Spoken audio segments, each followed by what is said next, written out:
हम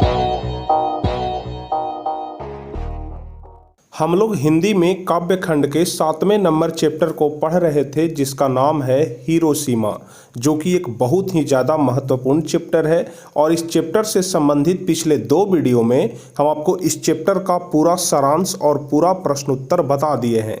तो यदि आप लोग पिछला दोनों वीडियो नहीं देखे हैं तो प्लेलिस्ट में आपको वीडियो मिल जाएगा, आप लोग ज़रूर देख लीजिएगा। क्योंकि जब तक आप लोग इस कहानी का सारांश नहीं समझेंगे तब तक आपसे क्वेश्चन आंसर नहीं बनेगा, और जब तक आप लोग क्वेश्चन आंसर और कहानी का सारांश दोनों नहीं समझेंगे तब तक आपसे ऑब्जेक्टिव क्वेश्चन नहीं बनेगा। इसलिए आप लोगों के लिए पिछला दोनों वीडियो बहुत ही ज़्यादा महत्वपूर्ण है। और अब चलिए आज के इस वीडियो में हम लोग इस चैप्टर का पूरा महत्वपूर्ण ऑब्जेक्टिव क्वेश्चन देखने वाले हैं, यानी कि महत्वपूर्ण वस्तुनिष्ठ प्रश्न देखेंगे जो आपके परीक्षा के लिए बहुत ही ज़्यादा महत्वपूर्ण होगा और आपके परीक्षा में यहाँ से सीधे सीधे प्रश्न पूछे जाएंगे। तो चलिए बिना समय गंवाए हम लोग शुरू करते हैं। लेकिन इसके पहले यदि आप लोग चैनल पर नए हैं तो चैनल को ज़रूर सब्सक्राइब कर लीजिएगा ताकि आगे के भी हर एक वीडियो का नोटिफिकेशन आपको मिल सके। तो चलिए हम लोग सबसे पहले नंबर प्रश्न की ओर बढ़ते हैं, जो कि बहुत ही ज़्यादा महत्वपूर्ण प्रश्न है। और जैसे ही हम प्रश्न पढ़ेंगे इसका जवाब आप लोग नीचे कमेंट में ज़रूर बताइएगा। तो चलिए सबसे पहला नंबर प्रश्न क्या कह रहा है, इसका जवाब आप लोग जल्दी से नीचे कमेंट में बताइए कि उगते हुए सूरज का देश किसे कहा जाता है। यानी कहने का मतलब कि उगते हुए सूरज का देश किस देश को कहा जाता है। तो इसका सही जवाब क्या होगा, भारत को कि श्रीलंका को कि भूटान को कि जापान को। तो ध्यान रखिएगा इसका सही जवाब होगा कि उगते हुए सूरज का देश जापान को कहा जाता है, यानी पहला का डी नंबर ऑप्शन सही हो जाएगा। अब चलिए दूसरा नंबर प्रश्न कह रहा है कि हिरोशिमा कविता के कवि कौन है। बहुत ही ज़्यादा महत्वपूर्ण प्रश्न है दूसरा नंबर क्वेश्चन। तो इसका सही जवाब क्या होगा आप लोग जल्दी से बताइए कि हिरोशिमा कविता के कवि कौन है। तो हम आपको बहुत बार बता चुके हैं कि हिरोशिमा कविता के कवि सच्चिदानंद हीरानंद वात्स्यायन अगे हैं, जिनका पूरा नाम सच्चिदानंद हीरानंद वात्स्यायन अगे हैं, लेकिन शॉर्ट में हम लोग सिर्फ अगे भी लिखते हैं, यानी कि दूसरा का सी नंबर ऑप्शन सही हो जाएगा। अब चलिए तीसरा नंबर प्रश्न का सही जवाब क्या होगा आप लोग जल्दी से कमेंट में बताइए।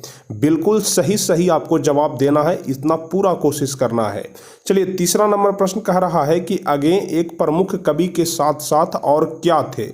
यानी कि अगे जी एक कवि तो थे ही, और कवि के साथ साथ वे और क्या थे, कथाकार की, विचारक की, पत्रकार की, उपयुक्त सभी। तो इसका सही जवाब हो जाएगा उपयुक्त सभी, यानी तीसरा का डी नंबर ऑप्शन सही हो जाएगा। यानी कि जो अगे जी थे वह एक कथाकार भी थे, एक विचारक भी थे और एक पत्रकार भी थे, यानी कि डी नंबर ऑप्शन हमारा सही जवाब हो जाएगा। चलिए हम लोग चौथा नंबर प्रश्न देखेंगे, लेकिन इसके पहले एक महत्वपूर्ण बात हम आपको बता दें कि जो भी स्टूडेंट 10th क्लास का जीके पढ़ना चाहते हैं तो वे जल्दी से जीके सागर चैनल को सब्सक्राइब कर लें, ठीक है।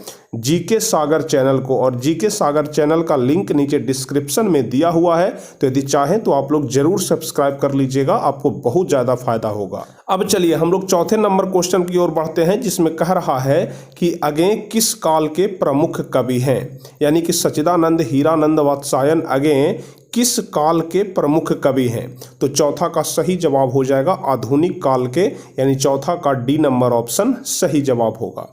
चलिए पांचवा नंबर प्रश्न कह रहा है कि अगे को हिंदी के साथ साथ किस भाषा का ज्ञान था। यानी कि अगे जी को कौन कौन से भाषा का ज्ञान था। एक तो यहाँ पर आप लोग देख रहे हैं कि उनको हिंदी का ज्ञान था, तो हिंदी के साथ साथ और कौन भाषा का ज्ञान था। तो इसका सही जवाब हो जाएगा कि संस्कृत का भी ज्ञान था, अंग्रेजी का भी ज्ञान था और फारसी का भी ज्ञान था, यानी कि डी नंबर ऑप्शन सही होगा उपयुक्त सभी।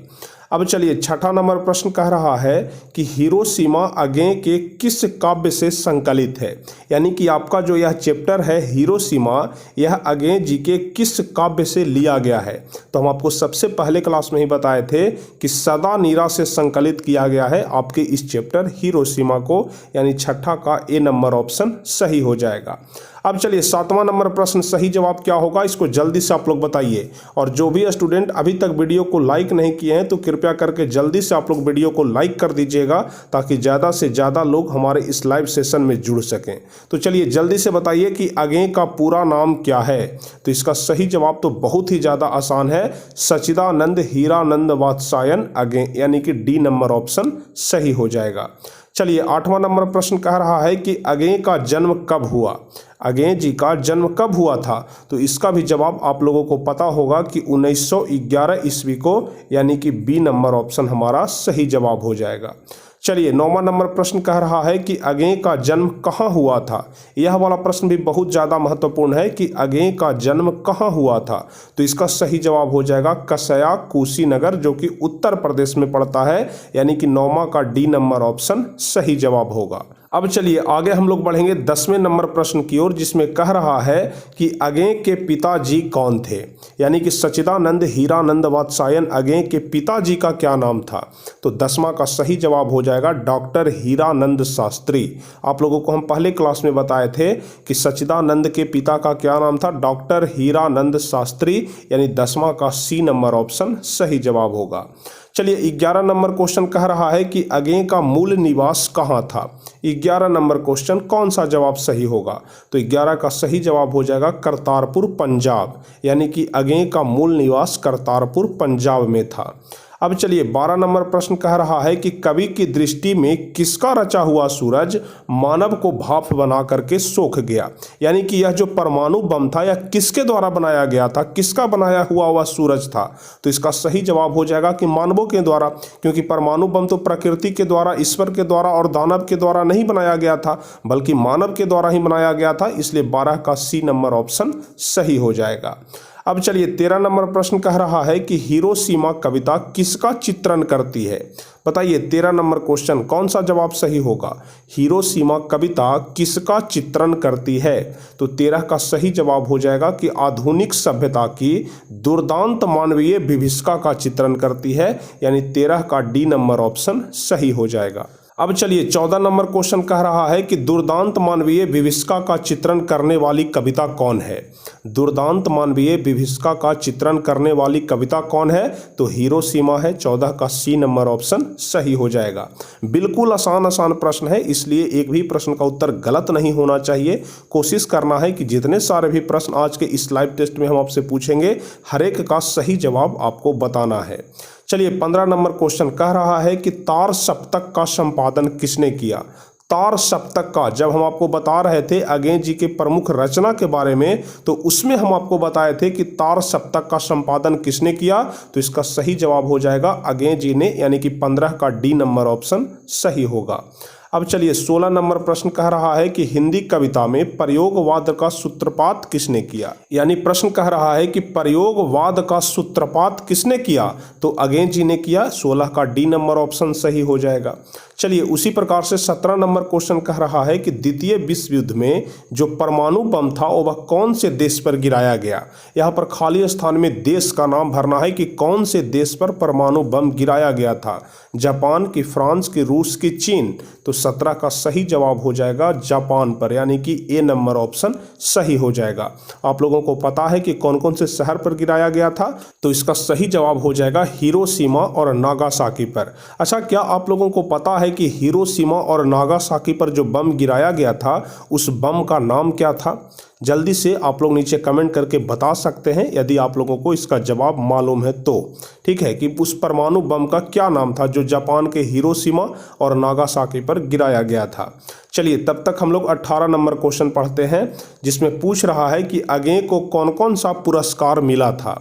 अगें जी को कौन कौन सा पुरस्कार मिला था, तो इसका सही जवाब हो जाएगा साहित्य अकादमी पुरस्कार भी मिला था, ज्ञानपीठ पुरस्कार भी मिला था, अंतर्राष्ट्रीय स्वर्णमाला पुरस्कार भी मिला था, इसलिए डी नंबर ऑप्शन सही हो जाएगा उपयुक्त सभी। चलिए 19वां नंबर प्रश्न कह रहा है कि काव्य संग्रह सदा नीरा किनकी रचना है। सदा नीरा किनकी रचना है, हम आपको बताए हैं कि सदा नीरा से ही संकलित किया गया है यह चैप्टर हिरोशिमा, यानी कि सदा नीरा किनके द्वारा लिखा गया है, तो अगें जी के द्वारा लिखा गया है, तो 19 का ए नंबर ऑप्शन सही हो जाएगा। चलिए 20वां नंबर प्रश्न कह रहा है कि अगें के अनुसार एक दिन सहसा सूरज कहाँ निकला। तो एक दिन सूरज कहाँ निकला था, नगर के चौक पर निकला था, नगर के बीचों बीच निकला था, यानी कि 20वां का बी नंबर ऑप्शन सही हो जाएगा। चलिए अगला नंबर प्रश्न कह रहा है कि आधुनिक साहित्य में एक प्रमुख प्रतिभावान कवि कौन थे। आधुनिक साहित्य में, तो ध्यान रखिएगा, आधुनिक साहित्य में एक प्रमुख प्रतिभावान कवि है सच्चिदानंद हीरानंद वात्स्यायन अगें, जहां पर शॉर्ट में लिखा हुआ है स ही, यानी सच्चिदानंद हीरानंद वात्स्यायन अगें, 21 का ए नंबर ऑप्शन। चलिए 22वां नंबर प्रश्न कह रहा है कि अगें किस काव्य धारा के कवि हैं। 22 नंबर क्वेश्चन, कौन सा जवाब सही होगा।